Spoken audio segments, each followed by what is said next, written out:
आणखी एक मोठी अपडेट आहे। भाजप 2 महिन्यामध्ये भाकरी फिरवणार असल्याची माहिती आहे। भाजपचे नवे प्रदेशाध्यक्ष मार्च मध्ये निवडले जाणार आहेत। बूथ प्रमुख, तालुका प्रमुख आणि जिल्हा प्रमुख निवडीनंतर आता प्रदेशाध्यक्षांची निवड होणार आहे। जानेवारीमध्ये सदस्य नोंदणी, तर फेब्रुवारी महिन्यामध्ये बूथ प्रमुख, तालुका प्रमुख आणि जिल्हाध्यक्षांची निवड केली जाईल।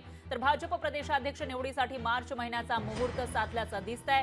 नुकताच आपल्या राज्यामध्ये विधानसभेच्या निवडणुका पूर्ण झाल्या आहेत आणि त्याच्यामध्ये मोठं यश भाजपला आलेलं आहे। त्याच्यामुळे जे सध्याचे अध्यक्ष आहेत चंद्रशेखर बावनकुळे यांच्या ठिकाणी नेमके कोणाची वर्णी लागणार ते बघावं लागेल, कारण बावनकुळे हे मंत्री झालेले आहेत। त्याच्यामुळे त्यांच्या ठिकाणी नवीन कोणीतरी आता प्रदेशाध्यक्ष होतील। आणि दुसरीकडे आपण देशातलं चित्र बघितलं तर नड्डा हे अजूनही प्रदेशाध्यक्ष आहेत, पण त्यांचीही वर्णी लागलेली आहे केंद्रीय मंत्रिमंडळामध्ये।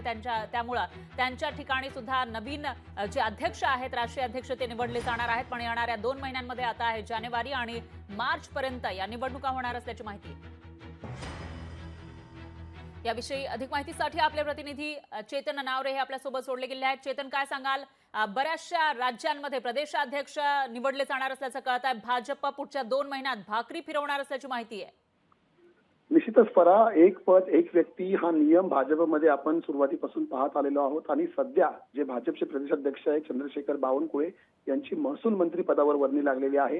मात्र त्यांचा कार्यकाळ जो आहे 3 वर्षाचा तो ऑगस्ट महिन्यामध्ये संपणार होता। मात्र आता मुदतपूर्व निवडणुका घेण्याची वेळ भाजपमध्ये आलेली आहे।